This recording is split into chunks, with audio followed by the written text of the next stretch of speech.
Hello everybody. So me and my Chinese order, Sadie, are being paid to pick out and breed the best show chicken using genetic science. There are many factors that could occur, so we need to be careful.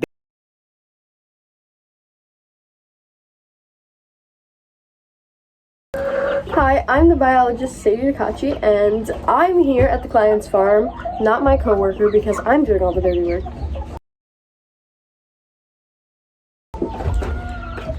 I should get paid more. I'm here at the client's farm, and they're wondering what chickens would be best to win a show. But they need to breed these chickens. So we have to pick out the best that would make the winner chicken at a show, so they can make money.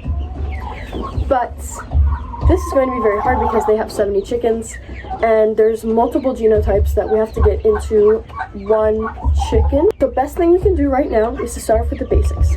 So in this documentary, I'm going to be teaching you about chickens and their alleles, and we're going to be using genetic science to figure out the best chickens to breed. So we start out with a hen. A hen is not a rooster. These are the female chickens. The female chickens are called hens. As you can see, they have a lot smaller crown, a lot smaller features. They have no spurs on their feet. They have 24 feathers, I believe, is the feather amount for a girl. Turkey! If we could get a rooster in here, 1 second. Okay, I can't. Come here. Bro.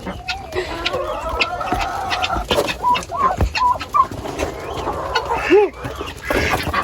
Oh. Hi guys. Hello. Where did he go? Oh, he's up there. I can get him. Okay. Oh my god, he ran out.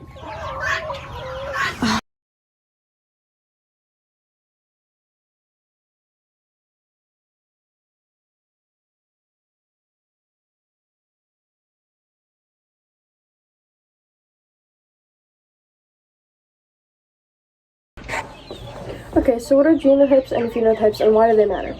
So genotypes are the alleles from each parent and the genetic code for them that's put into a Punnett square. So, for example, if we had B for brown fur, B, and then there's for white fur, so it would be W, let's say lowercase WW.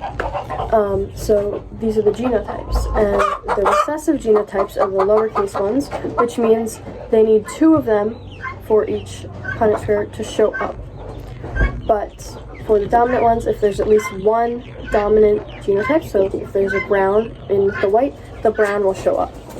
So what shows up is the phenotype. So we have the fur, the eyes, the color, any of the characteristics on the chicken that come off in the offspring.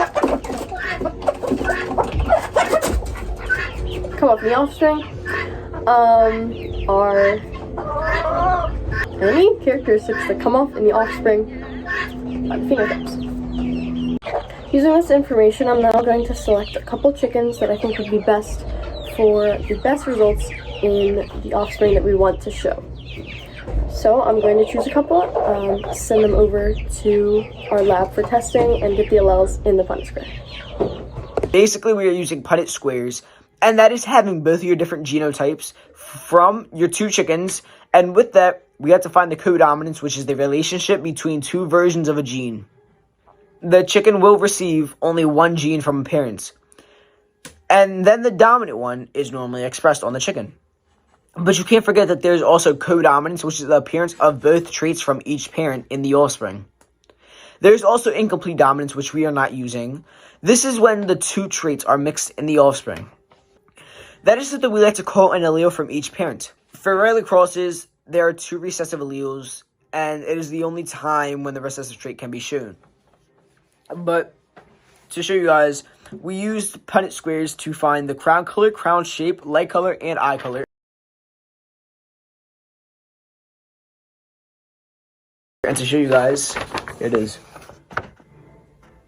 It's very neat, I know. I made it. That's why it's neat.